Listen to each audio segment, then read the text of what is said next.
아멘. 메시지 5번에 로마 숫자 1번입니다.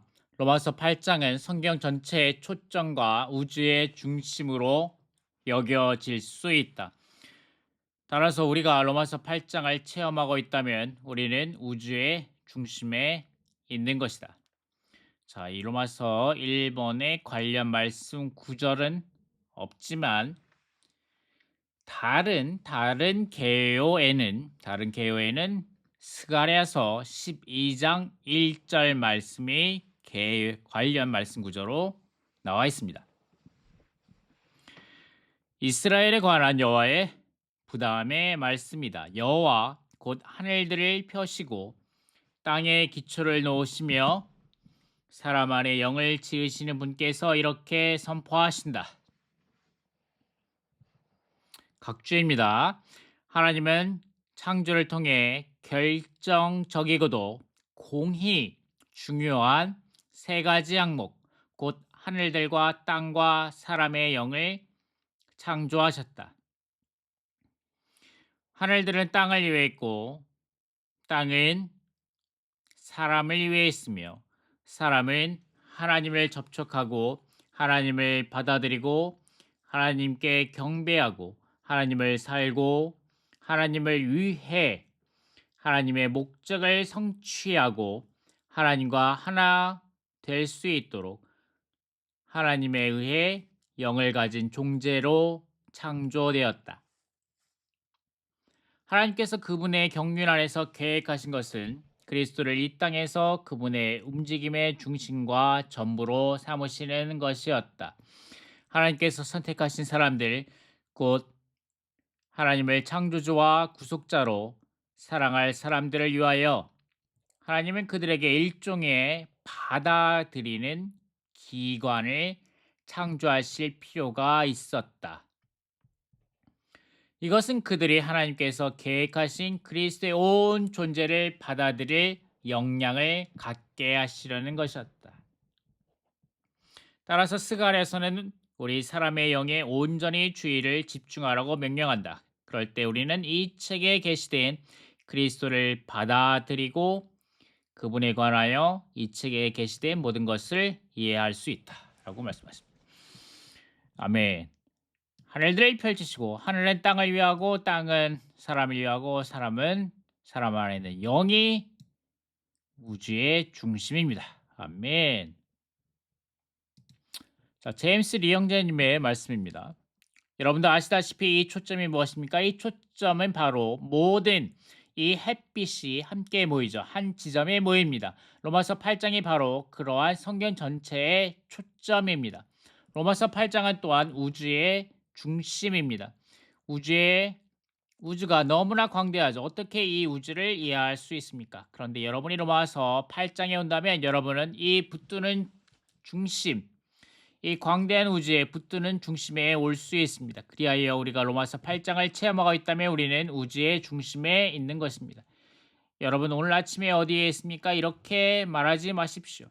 나는 지금 이 사역특별센터 아나하임에 있는 이 집회 장소에 있다라고 말하지 마십시오.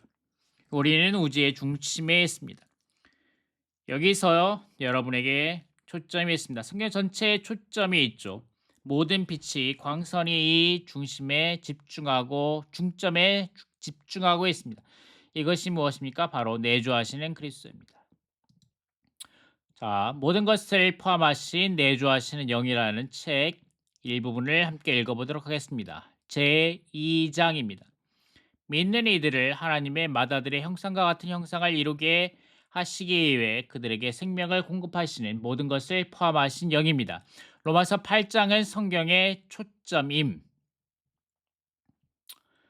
로마서 8장은 성경 전체의 초점으로 간주될 수 있다. 성경은 창세기에서 하나님께서 그분의 영원한 계획에 따라 하늘들과 땅을 창조하심으로 사람이 하나님의 영원한 목적과 갈망을 이루기 위해 존재할 수 있도록 하신 것을 계시함으로 시작하는데 그분의 영원한 목적과 갈망은 그분 자신을 자신이 선택하신 사람들 안에 그들의 생명 공급으로 나누어 주어 그들이 그분의 표현이 되게 하는 것이다.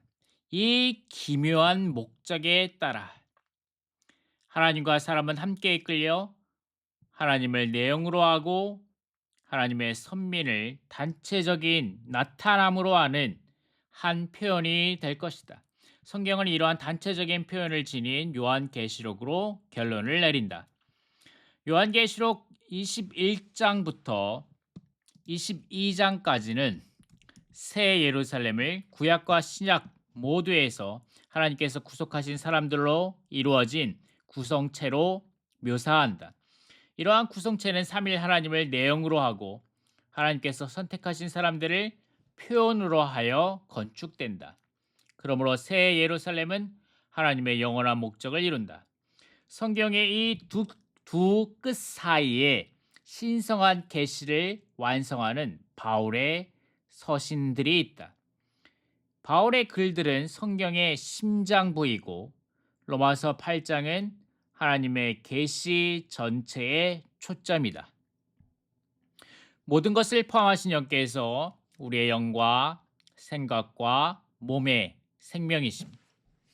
신약은 세 가지 다른 생명을 가리키는 세 헬라어가 있다.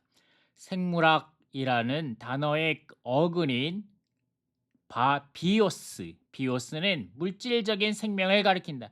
우리의 물질적인 생명은 비밀스럽고 정의하기 어렵다. 신약은 혼 생명을 가리키는 데에 신미학이라는 단어의 어근인 푸슈케를 사용한다. 우리의 몸에는 물질적인 생명인 비오스가 있고 우리의 혼 안에는 정신적인 생명인 푸슈케가 있다. 세 번째 단어인 조에는 가장 높은 생명, 하나님의 신성하고 영원하고 창조되지 않은 생명을 가리키는 데 사용된다. 조에라는 단어는 로마서 8장 2절, 6절, 10절, 11절에서 생명으로 번역되었다. 이 절은 생명의 영의 법을 언급한다. 우리 속에는 우리를 죄와 죽음의 법에서 해방하는 신성한 생명의 영의 비밀스럽고도 놀라운 법이 있다. 헬라 문법에 의하면 생명의 영이라는 표현에서 생명과 영은 동격인데 이것은 그 둘이 동일하며 한 실체라는 것을 가리킨다는 것을 의미한다. 이 그 영은 생명이고 생명은 그 영이다. 마찬가지로 하나님의 영과 그리스도의 영과 예수님을 죽은 사람들 가운데에서 살리신 분의 영이라는 칭호들은 그 영께서 하나님이시고 그리스도이시고 부활시키시는 분이심을 가리킨다. 생명, 생명의 영의 법, 하나님, 그리스도, 부활시키는 분은 다 그 영 안에서 하나이다. 그 영을 갖는 것은 이 모든 것을 갖는 것이다. 로마서 8장 10절엔 그리스도께서 여러분 안에 계시면 영은 생명입니다. 라고 말한다. 거듭남은 새로 태어나는 것, 즉 신성한 생명으로 우리 사람의 영 안에서 신성한 영에게서 태어나는 것이다. 즉 다시 읽어드리겠습니다. 거듭남은 새로 태어나는 것, 즉 신성한 생명으로 우리 사람의 영 안에서 신성한 영에게서 태어나는 것이다. 신성한 영께서 우리의 영 안으로 하나님의 생명을 나누어 주시기 위해서 우리에게 도달하시고 우리의 영 안으로 들어오셨다. 그러므로 우리의 영은 신성한 생명으로 살아나게 되었다. 우리에게는 거듭난 영, 즉 신성한 생명으로 태어난 사람의 영이 있다. 하나님에게서 태어나심으로 우리는 하나님의 자녀가 되었다. 하나님에게서 태어나는 것은 그분의 신성한 생명을 받아들이는 것이다. 우리는 비록 인간 존재이지만 우리의 영 안에 신성한 생명이 있으므로 우리는 하나님의 자녀들이기도 하다. 로마서 8장 16절엔 그 영께서 직접 우리의 영과 함께 우리가 하나님의 자녀들인 것을 증언하십니다. 라고 말한다. 우리는 큰 축복을 받아 하나님에게서 태어났다는 확신을 가지고 있지만 이것은 시작에 불과하다. 로마서 8장 6절은 영에 둔 생각은 생명입니다. 라고 말한다. 여기에서 영은 신성한 영께서 내주하시고 신성한 영과 연합된 우리의 거듭난 영이다. 우리가 우리의 생각을 신성한 생명을 소유한 우리의 거듭난 영에 둘 때 우리의 생각은 신성한 생명인 조회가 된다. 이것이 변화이다. 먼저 우리는 신성한 생명으로 우리의 영에서 거듭났고 그 후에 역시 신성한 생명으로 우리의 생각에서 변화된다. 마지막으로 로마서 8장 11절은 그리스도를 죽은 사람들 가운데서 살리신 분께서 여러분 안에 거하시는 그분의 영을 통하여 여러분의 죽을 몸에도 생명을 주실 것입니다. 라고 말한다. 우리 속에 계신 부활시키는 분은 우리의 몸에게 신성한 생명을 주신다. 우리의 영이 생명이고 영에 둔 우리의 생각도 생명이지만 우리의 몸은 죽을 수밖에 없고 죽어가고 있다. 그러나 그리스도를 죽은 사람들 가운데서 살리신 분께서 우리 속에서 우리를 부활시키고 계신다. 그분은 우리의 죽을 몸에 조회를 주입할 기회를 기다리고 계신다. 로마서 8장은 성경과 우주 전체의 중심이요 초점이다. 그러므로 우리가 로마서 8장을 체험하고 있다면 우리는 우주의 중심에 있는 것이다. 로마서 8장은 생명의 영, 생명의 영의 법, 하나님의 영, 그리스도의 영, 부활시키는 분의 영이 모두 우리의 영과 생각과 몸에 생명이신 그 영 안에서 하나임을 계시한다. 우리의 모든 필요를 채우고 우리를 완전히 만족하게 하시는 모든 것을 포함하신 영의 이러한 방면들보다 더 귀한 것은 없다. 그 영은 우리를 하나님의 맏아들의 형상과 같은 형상을 이루게 하시기 위해 우리에게 생명을 공급하심.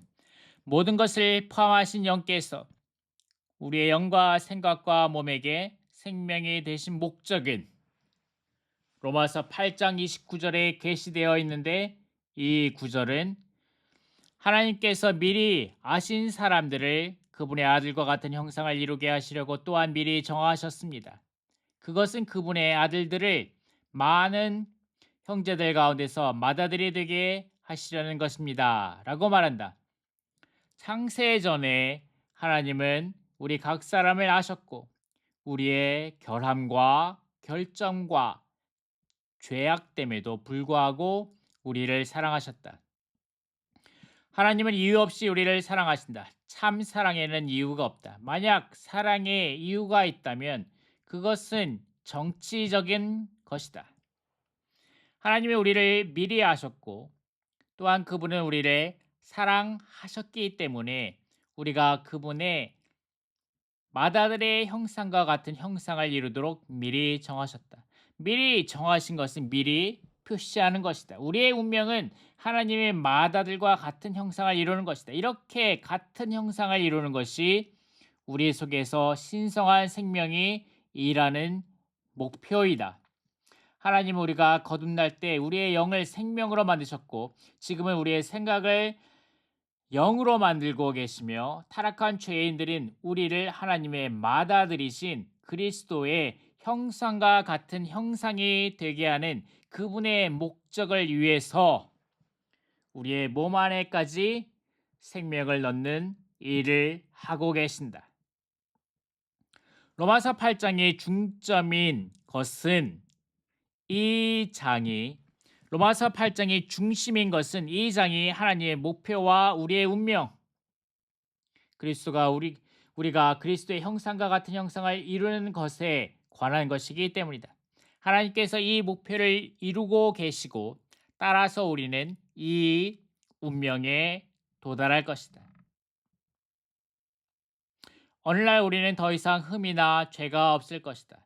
오늘 우리는 아직도 많은 결함과 단점이 있는 과정에 있다. 그러나 우리는 결코 하나님의 맏아들의 형상, 곧 표현과 완전히 같은 형상을 이루게 될 것을 확신할 수 있다. 우리는 그리스도의 어떠하심과 같게 될 것이다.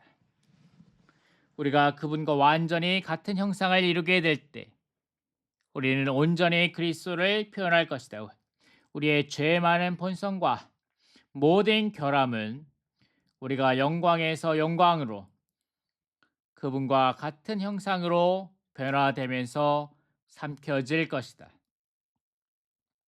영을 따라 행함. 모든 것을 포함하신 영께서 우리의 영과 생각과 몸의 생명이신 것은 우리가 항상 체험하도록 하기 위한 것이다. 우리는 교회 집회를 떠날 때 우리의 본성이나 문화나 습관이나 윤리나 종교적인 관념에 따라 살고 말하고 행동하는 대로 돌아가서는 안 된다. 우리의 본성은 우리의 타고난 기질이다. 아마 우리는 우리의 본성대로 사는 것이 우리의 권리라고 주장하면서 나는 날 때부터 이렇게 생겼어. 나를 바꾸려고 하지 마. 라고 말할지 모른다. 우리는 또한 습관적으로 종종 자연스럽게 무의식적으로 일들을 한다. 심지어 우리는 우리의 습관에 따라 일하기를 고집하며 때로는 우리의 습관으로 다른 사람들의 마음을 상하게 한다.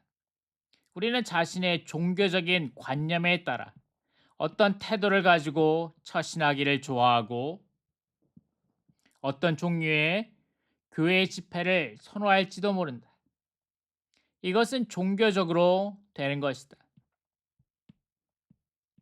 우리가 본성이나 문화나 습관이나 윤리나 종교에 따라 산다면 우리는 생명의 영, 생명의 영의 법, 하나님의 영, 그리스도의 영, 부활시키는 분의 영을 무시하는 것이고 그 영께서 우리의 영과 생각과 몸의 생명이신 것을 놓치고 있는 것이다. 집회에서만 우리의 영을 사용하는 것은 생명이 아니라 연계이다. 많은 그리스도인들이 주일에는 매우 다르게 행동한다. 그러나 그리스도인의 집회는 그리스도인의 매일의 생활을 전람하는 것이어야 한다. 우리는 우리가 사는 것과 같은 방식으로 집회하고 하나님께 경배해야 한다. 우리가 영 안에서 집회하는 것은 우리가 영을 따라 생활한 것의 결과여야 한다. 아멘. 우리는 영을 따라 행하고 우리의 본성과 문화와 습관과 윤리와 종교에 대해서는 잊어버려야 한다. 이것은 우리가 비윤리적이어야 한다는 뜻이 아니다. 왜냐하면 연합된 영은 윤리보다 더 높은 것이기 때문이다. 그 영은 생명의 영, 하나님의 영, 그리스도의 영, 부활시키는 분의 영이시고 또한 그분은 우리의 영과 생각과 몸 안에 생명이시다. 우리는 다만 생명이신 이 영을 따라 행해야 한다. 그렇게 할 때 우리의 일상생활에 신성한 생명의 표현이 있을 것이다. 아멘. 자, 이러한 이유로 뭐다? 로마서 숫자 1번. 로마서 8장은 성경 전체의 초점과 우주의 중심으로 여겨질 수 있는 것입니다. 따라서 우리가 로마서 8장을 체험하고 있다면 우리는 우주의 중심에 있는 것입니다. 자, 로마서 2번으로 들어가겠습니다. 로마서 8장은 교리에 대한 장이 아니라 체험에 대한 장이다. 이 장은 삼일성의 교리에 대해서가 아니라 그리스도인의 생활의 체험 가운데 계신 삼일성에 대해 말한다. 자, 체험에 대한 장입니다. 아멘. 로마서 8장은 교리에 대한 장이 아니라 아멘. 로마서 6장은 우리가 아담 안에서 그리스도 안으로 옮긴 것에 대한 사실에 대해서 말하지만 로마서 8장은 육체에서 우리가 그 영 안으로 옮겨진 것에 대한 체험에 대한 장입니다. 이 장은 삼일성의 교리에 대해서가 아니라 그리스도인의 생활의 체험 가운데 계신 삼일성에 대해서 말합니다. 자, 위트니스 리 전집 로마서 8장에 따른 그 영이신 삼위 하나님에 대한 믿는 이들의 체험입니다. 로마서 8장은 성경의 초점과 우주의 중심으로 여겨질 수 있다. 우주 안에서 하나님의 의도는 그분께서 선택하신 사람들 안으로 그분 자신을 일에 넣으시는 것이다. 그분은 이 목적을 위해 우주를 창조하셨다. 로마서 8장 특별히 1절부터 17절까지는 교리적인 가르침이나 권면이나 권유나 지침으로 구성되어 있지 않다. 사도 바울은 오히려 계시와 체험에 따라 이 부분을 썼다. 아멘. 계속해서 내주하시는 그리스도, 신약에서 본 내주하시는 그리스도에 대한 발췌문입니다. 우리가 내주하신 그리스도를 누리기를 배우지 않는다면 교회 생활 안에는 향기가 없을 것이다. 우리가 그분을 객관적인 방식으로 연구한다면 그분은 달콤하지 않으실 것이다. 우리는 그분을 냄새에 맡을 수 없으며 감각으로 느낄 수도 없다. 그러나 그분은 주관적으로 매우 달콤하시다. 우리가 안에서부터 그분을 누리기를 배울 때 우리는 다른 이들에게 달콤한 향기를 풍기게 된다. 와, 이 부분이 너무 멋있지 않습니까? 아멘. 형제자매들, 이번 주에 아멘. 아주 많이 내주하신 그리스도를 누림으로 우리 안에서부터 그분을 누리기를 배울 때 우리는 다른 이들에게 달콤한 향기를 풍기게 된다. 자, 이 말씀의 실제 안으로 들어가실 수 있기를 바랍니다.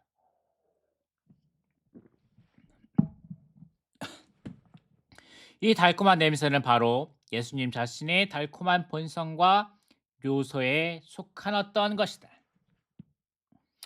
사도행전을 주의 깊게 읽을 때 우리는 초기에 제자들이 지식이 많았거나 복음 전파를 많이 했던 것이 아님을 본다. 그러나 그들은 성령으로 충만한 사람들이었다. 날마다 그들은 삼위일 하나님으로 충만했다. 그들이 다른 이들에게 복음을 전하러 나갔을 때 그것은 내주하시는 그리스도의 넘쳐 흐름에 의한 것이었다. 와, 이 말이 너무 멋있지 않습니까? 내주하시는 그리스도의 넘쳐 흐름에 의한 것이었다. 이것은 마태복음과 요한복음에 언급된 그대로이다. 마태복음에서는 예수님의 제자들이 삼일 하나님 안으로 침례받은 것을 말하고 요한복음은 예수님께서 그들 안에 살아 계시리라는 것을 말한다. 이제 사도행전에서 우리는 그러한 한 무리의 사람들을 본다. 초기의 제자들은 모두 그리스도 안으로 넣어진 사람들이었고 예수님께서 그들 안에 살고 계셨다. 그들은 오늘날 사람들이 우리에게 필요하다고 생각하는 그러한 것들을 가지지 않았다. 다른 이들에게 복음을 전할 때 우리에게 필요한 것은 엄밀히 말해서 능력이 아닌 내주하시는 그리스도의 넘쳐 흐름이다. 참된 복음은 우리의 영으로부터의 예수님의 넘쳐 흐름이다. 와, 이것은 놀라운 정의입니다. 자, 참된 복음이 무엇입니까? 아멘. 우리의 영에서부터의 예수님의 넘쳐 흐름입니다. 이것은 많이 배우는 문제가 아니고 끊임없이 성령으로 충만되는 문제이다. 자, 제임스 리 형제님의 말씀을 좀 읽어보겠습니다. 우리가 알듯이 성경 전체는 삼일 하나님 신성한 삼일성을 기본 구조로 하여 조성됩니다. 창세기에서 요한계시록까지 해서 볼 수 있는 것은 바로 삼일 하나님이십니다. 창세기 1장에서 말합니다.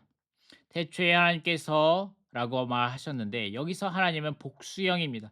그분은 셋 하나의 하나님이십니다. 세 하나님이 아니라 셋 하나의 삼일 하나님이십니다. 성경 전체는 삼일 하나님에 관한 책입니다. 그런데 많은 그리스도인들이 삼일 하나님을 생각할 때 일종의 교리로 생각하고 일종의 신학으로 생각합니다. 그 신학 안에서 이러한 교리들을 조직화하여 일종의 연구로 또 논쟁거리로 만들었습니다. 이것이 기독교의 2000년의 역사입니다. 오늘날 주님의 회복 안에서 제가 인정하는 것은 제가 이렇게 말해야 하겠습니다. 어쩌면 이 삼일성을 주의 회복처럼 강조하는 단체는 없을 것입니다. 여러분이 삼일 하나님에 대해서 들어보았을 것입니다. 이 신약교에서 들어보았을 것입니다. 그렇지만 그리스도인 단체 중에서 이 삼일 하나님을 강조하는 것은 우리처럼 강조하는 단체는 없습니다. 마태복음 28장에서 말하기를 우리가 아버지와 아들과 성령의 이름 안으로 침례를 받았다라고 말합니다. 요한복음 14장부터 16장까지 해서 신성한 삼일성이 있습니다. 아주 자세히 계시되었고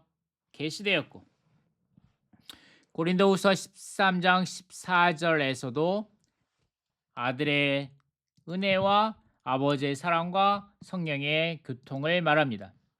이것이 보여주는 것은 신성한 삼일성이 우리가 연구하기 위한 것이 아니라 그분의 삼일성을 통해서 그분께서 사람이 받고 누릴 수 있게 되는 것입니다.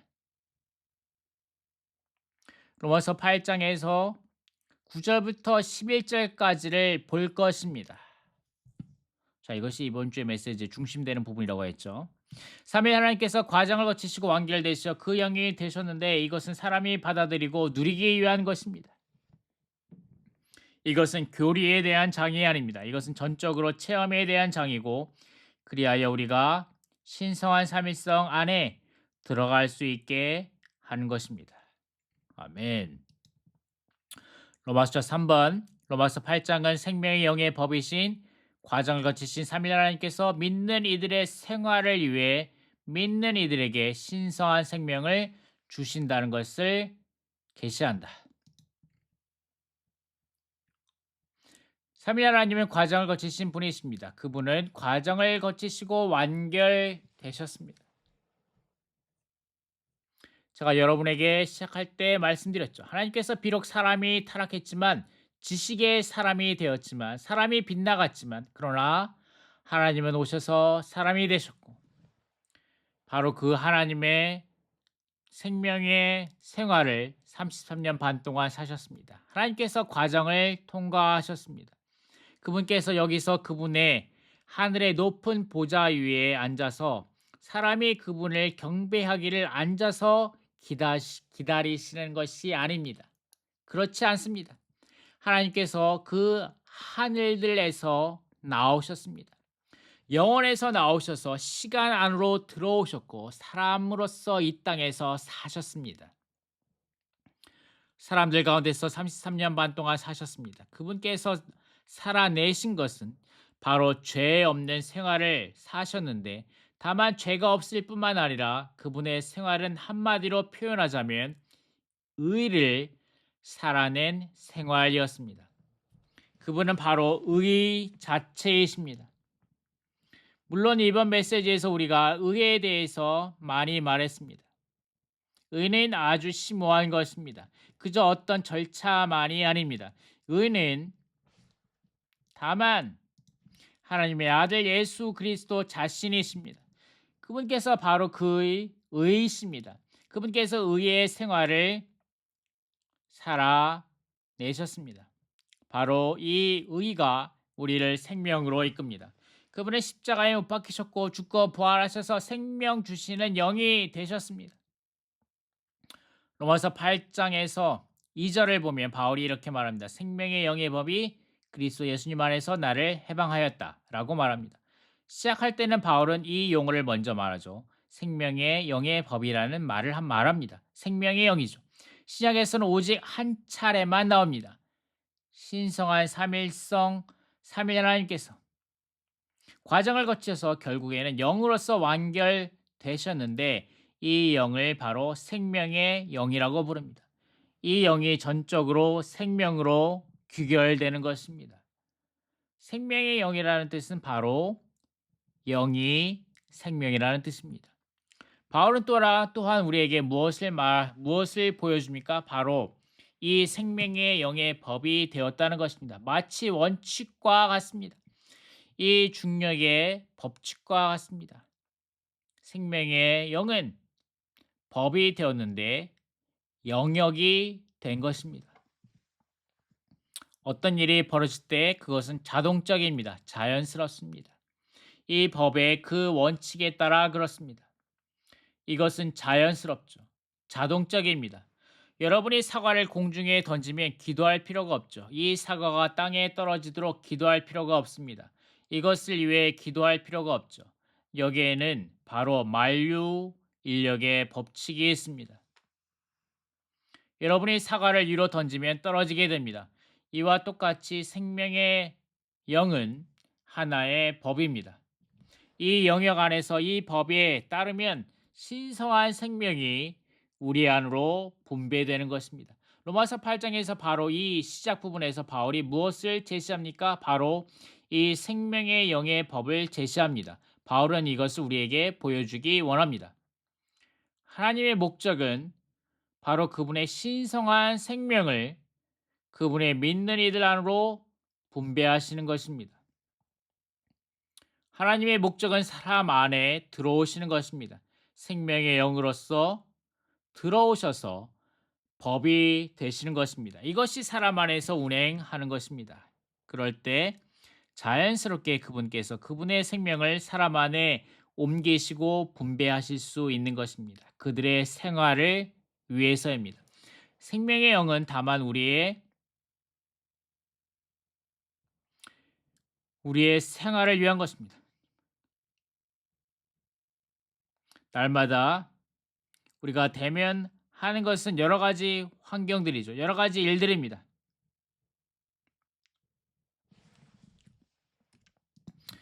생명의 영은 다만 우리의 집회죠. 집회들을 위한 것이 아니라 우리의 생활을 위한 것입니다. 날마다 우리가 대면하는 것은 여러 가지 환경들이죠. 여러 가지 일들입니다. 이 모든 것들이 우리가 그분을 생명의 영으로 누리고 생명의 영의 법으로 우리 안에서 운행하는 법으로 누리기 위한 것입니다. 이것은 전적으로 우리의 생활을 위한 것입니다. 자, 이렇게 로마 숫자 3번을 마치겠습니다. 자, 여기서 쉬었다 가겠습니다. 감사합니다.